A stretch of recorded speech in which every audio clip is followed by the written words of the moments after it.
What's up guys, Mike here, the Detroit Borg with a pile of new tablets from Samsung, the Galaxy Tab 3 series. So we got a 7-incher, an 8-incher, and a 10-incher. So the 7-incher starts off at $199.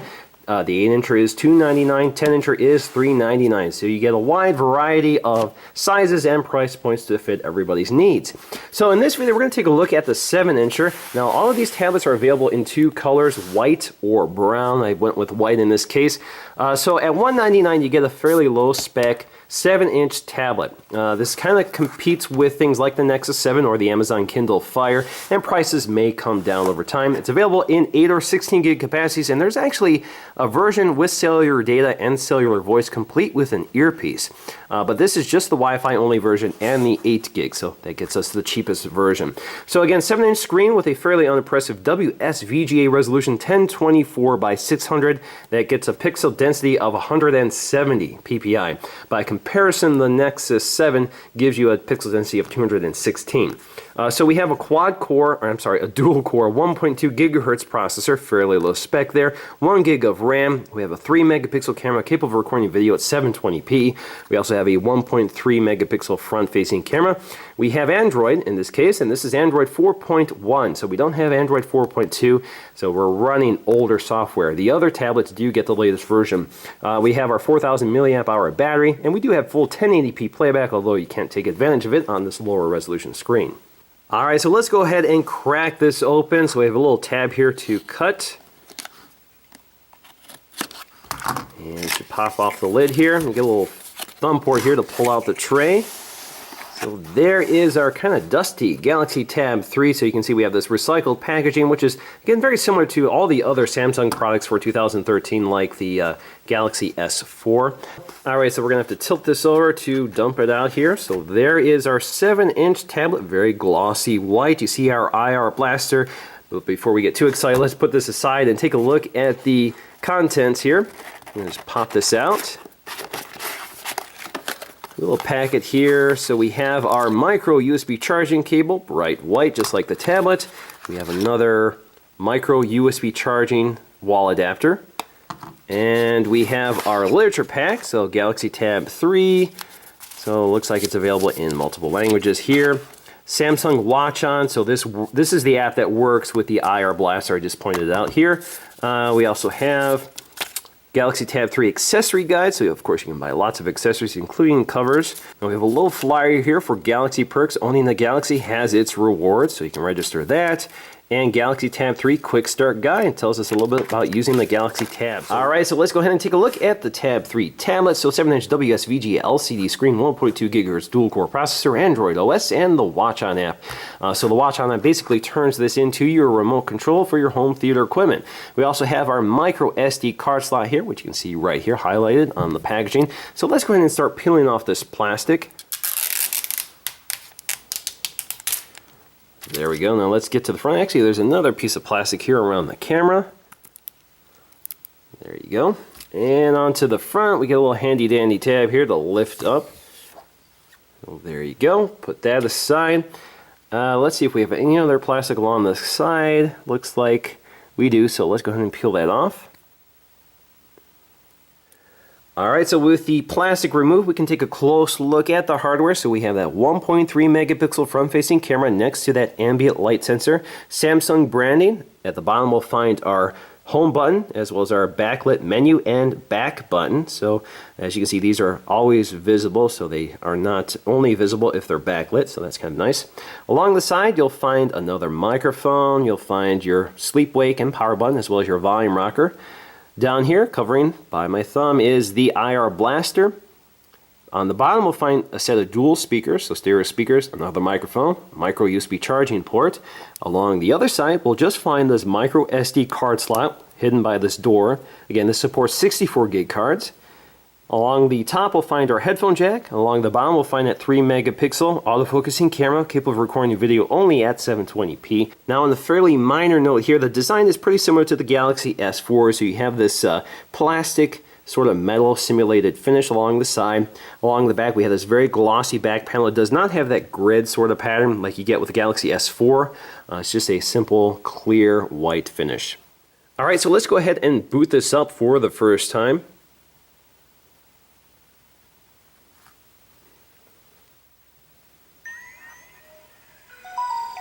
We got a little Samsung boot animation, which is the older animation, so we probably can tell here that this is not running the latest version of TouchWiz. Alright, so let's go ahead and take a look at the user interface. I've already logged into my device, so I've logged into Google's, transferred my Google account information, but this is pretty much the stock experience. This is what you would get when you first boot up your device. So here's our lock screen.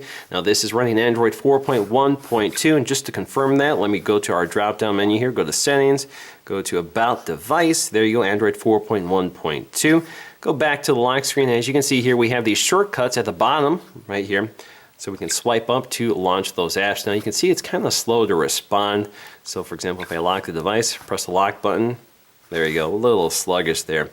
So again, you can launch any of these apps right from the lock screen. Now this isn't running the latest version of TouchWiz or the latest version of Android 4.2, which gives you lock screen widgets. So unfortunately, you don't get that capability. So anywhere you touch on the screen, swipe up and it unlocks it for you.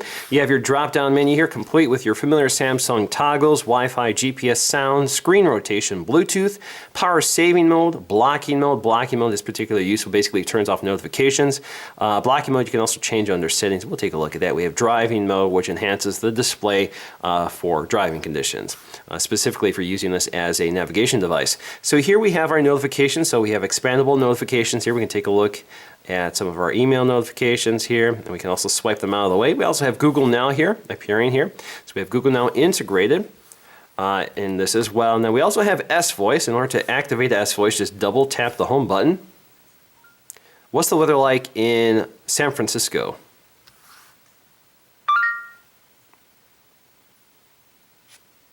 Here is the weather for San Francisco, California. Alright, so if I want to get to Google Now instead of S-Voice, I just tap and hold the menu button. What's the weather like in San Francisco? It's 14 degrees and partly cloudy in San Francisco. Well, it looks like I have this configured for the UK voice, so we're going to have to fix that in settings later, but you get the idea. S-Voice or Google Now is available on this device, just like a lot of other Samsung devices. Going to our apps, you can see some of the apps they've included, including all the Google apps. Polaris Office has the Office suites. We have Voice Search, which is Google Voice Search. Watch On and the Peel Smart Remote apps are apps that work with that IR Blaster to control your AV equipment. World Clock, we have the Hangouts app. Again, all the standard Google apps. The video player, I only have a short video clip in here, but the video player does have the pop-out feature, so you can play a video right here, you can pop it out, and you continue watching it in the background, resize it, that sort of thing, and there you go. It's only a few seconds, so that's why it closed. Anyway, if you look at the standard home screens, you can see they've given us some widgets, they've given us some apps. You can modify this just by pinching out on them. You can change which one is your home screen. Or you can add home screens to add more apps. So for example, I have these standard apps. I have the Flipboard. I don't really want the Flipboard widget here. So if I tap and hold on it, I can go up to remove it. Takes it out of the way. So there you go. Also, let's see, we have the Chrome browser here. We have Samsung Link, calculator, alarm clock. We have the chat on multi-platform, cross-platform chat app. So it's not using SMS in this case, it's using chat on, which is basically data connections instead of the standard messaging app. That's independent. We have our email app, Gmail app, Game Hub, which is Samsung's gaming hub or store for syncing games, scores and that sort of thing, as well as buying games. We have Group Play, the Help Manual. You have a basically a note app, the Memo app. Google Plus Messenger, Internet Browser, the Gallery app, downloads, the camera, My Files, navigation. So we have full navigation, Google navigation. Yes, so we have lots of great apps from Google as well as Samsung. Now I can also change any of these apps. So for example, I don't want the standard browser, I want Chrome. So if I go to the app drawer, I can pick up Chrome and drop it right there. Now if you want to create a folder for any of these apps, you have to tap and hold on any one of them, go up to Create Folder, and you can name it. So let's say Test, because I don't really want to create a folder right now. And then we're going to drop another app into the folder. So there you go. You can also tap on this, drag it out. There you go. Now you can also quickly slide between the home screen pages, so you can either tap on any one of them or use this little slider mechanism. If you go to the app drawer, works the same, little slider. You can also pinch out to see all of the pages. Not a whole lot of apps here yet, so once you start adding your apps, you do get multiple pages. You can also go to your widgets, do the same thing. Slide out, there's lots of widgets, so you can see it's kind of sluggish, pretty herky-jerky there. So not the greatest performance. You can also go here to see all your downloaded apps, which I haven't done yet. So there you go, pretty familiar interface. It's just not operating as smoothly as I would like to see. You also see we have this little Google widget here, which you can remove if you wish, but this will also get you to Google now. What's the weather like tomorrow in San Francisco? Tomorrow's forecast for San Francisco is 20 degrees and partly cloudy. Alright, so let's go ahead and take a look at these Android controls here. So we have the home button, so if you press it, it takes you to the home screen. If you long press it, takes you to your app switcher, or your recent apps. So you can see the recent apps here, which you can swipe out of the way to close them or tap on them to get to them. You can also close them all by hitting this in the lower right. You can also go to Google Now right from this window as well. It takes you to Google Now. Let's get back there and show you the Task Manager. So this is your Task Manager. So from here, you can manage what's downloaded on your system. You see your RAM Manager here, so I'm running kind of thin right now.